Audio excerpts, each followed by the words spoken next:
Everybody, welcome back to my channel. In this video, I'm going to cover the 9 things that I've just completely stopped buying over the years.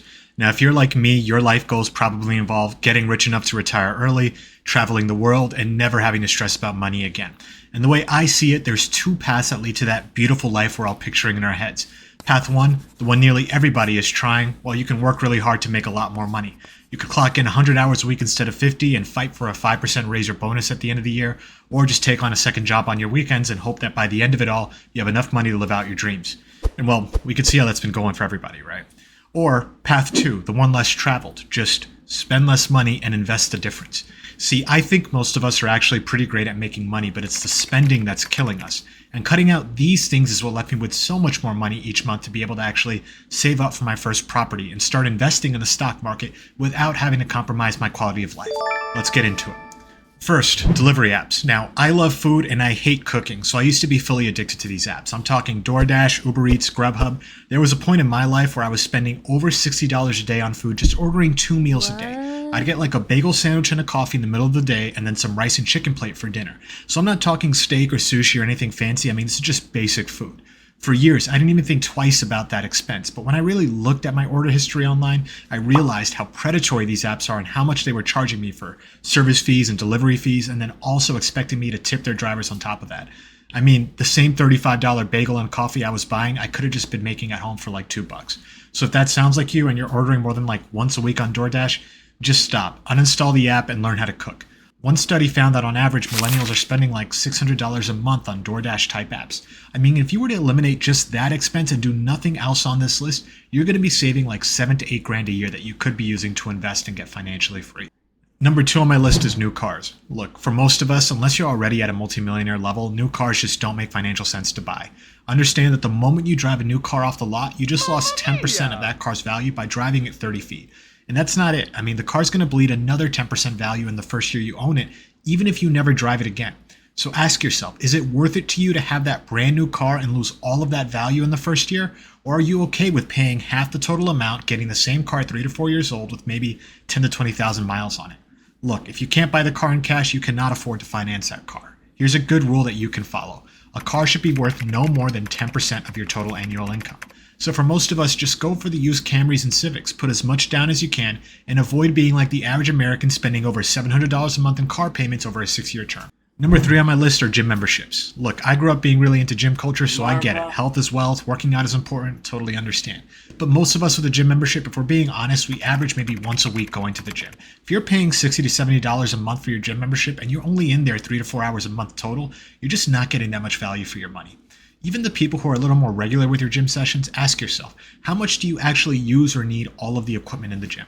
Could you eliminate your gym membership and just go for morning runs, maybe do some push-ups and pull-ups instead? I mean, do you really need a full gym, or are you okay with just a pair of dumbbells in a garage to get a basic resistance workout in? Especially for me, as I've gotten older and I know what exercises I like and what work for my body, I just don't find myself needing a fully equipped gym anymore. Instead, I've been using the small gym on my property to get in some basic resistance training when I need it, and that is more than enough. So if you have any option to work out that doesn't involve a monthly payment, just cut this gym expense from your budget and don't look back. Number 4 on my list is updating my tech year after year. Look, every year there's going to be a new iPhone, a new Apple Watch, better pair of headphones, you name it. But personally, after the very first day of owning a new phone or pair of headphones, I just never noticed that product anymore in my life. I can remember having an iPhone 8 back in like 2017 and being super pumped about the iPhone 10. There was nothing wrong with my iPhone 8. I mean, it still worked, the battery wasn't dead. I just bought into the marketing that the big new LCD display on the 10 was going to be a huge deal. So I saved up and paid a few $100 for the upgrade. And I remember being excited about the new phone for like 3 hours after getting it. And then I went to sleep and woke up the next day and literally never thought about it again. So for the hundreds of dollars I spent, I maybe got a 5% boost in my happiness for one single day. And for me, that seems to be true for pretty much any tech upgrades. They almost always cost like hundreds of dollars, but you barely notice any change in your happiness from the old thing you used to have.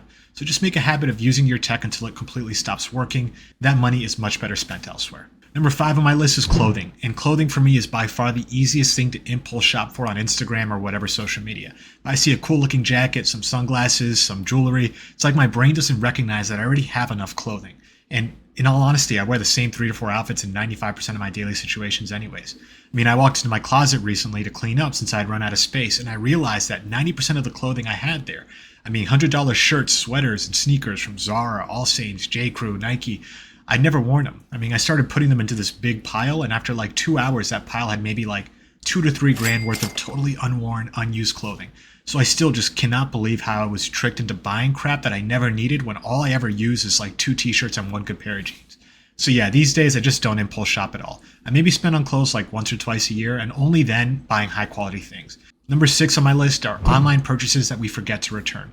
Now this is just pure laziness and something that I suspect like most people do, which is when you go buy something online, find out you don't like or need the item, and then you just like never return the item. What I've done to avoid this is train myself to view package returns as a paid gig. So every time I get up and print a label and walk to the post office, I tell myself I'm being paid for the walk. So a 15-minute trip to return a pair of Ray-Bans, that's like making $150 in 15 minutes. Realize if you're not refunding your item, you're pretty much lighting that money on fire. Truth is, even the most disciplined of us are going to impulse shop every now and then and fall victim to advertising and spend on something stupid. I mean, I bought an $800 sheepskin jacket once because I thought Ryan Gosling looked cool in the Cyberpunk movie. So,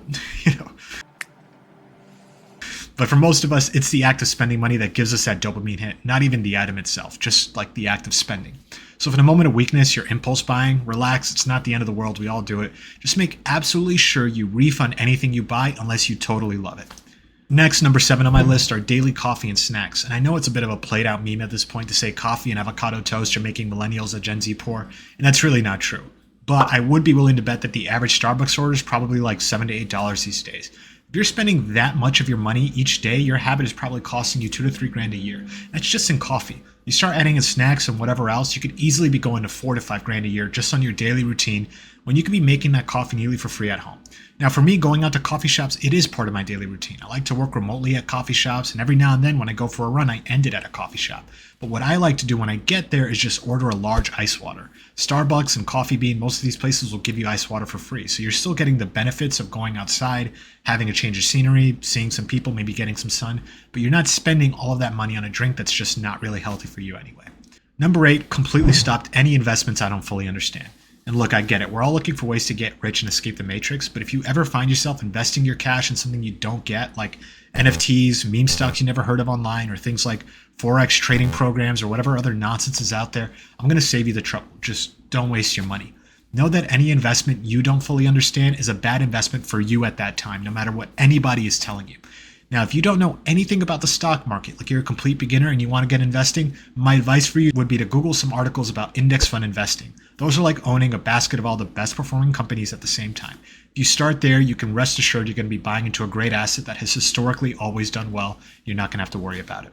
And last on my list, number 9, are expensive weddings. Look, some years back, one of my good friends from college, he invited me to his wedding. And although I really wanted to go, this was an international destination wedding that he was having in Dubai. And it had a super specific like cultural dress code, which meant I was going to need to buy 4 to 5 different outfits just for the weekend.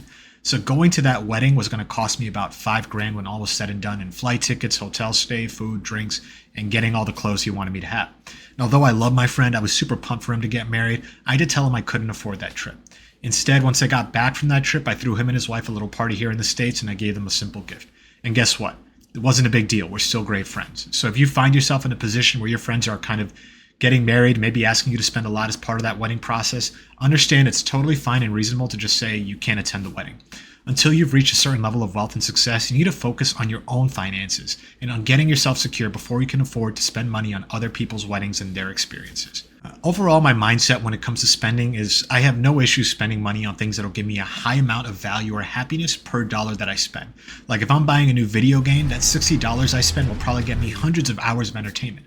To me, that's a great use of money because I'm getting a lot of hours of joy per dollar spent. It's like mathematically worthwhile. But what I don't do is spend money on things that I'm not going to remember or that I won't get a lot of satisfaction out of. So I've cut those things out of my life completely. Like any spending that goes towards impressing other people and any spending on things that don't give me a really high level of happiness, totally gone. And that's worked really well for me. Now these days, I really value every dollar I make because I know the amount of time that goes into working a difficult job just to make that money. I look at all spending as slowing me down from my primary goal, which is not having to work anymore. Spending money through that lens is basically costing me my financial freedom, and investing money is bringing me closer. And thinking of it that way, the only things I really spend on are certain affordable trips that'll create memories and maybe a few things here or there that'll really make me happy. But I am curious to hear what you guys think. Like, comment, and subscribe, and leave a comment down below on the dumb things that you've spent money on over the years. And until next time, peace.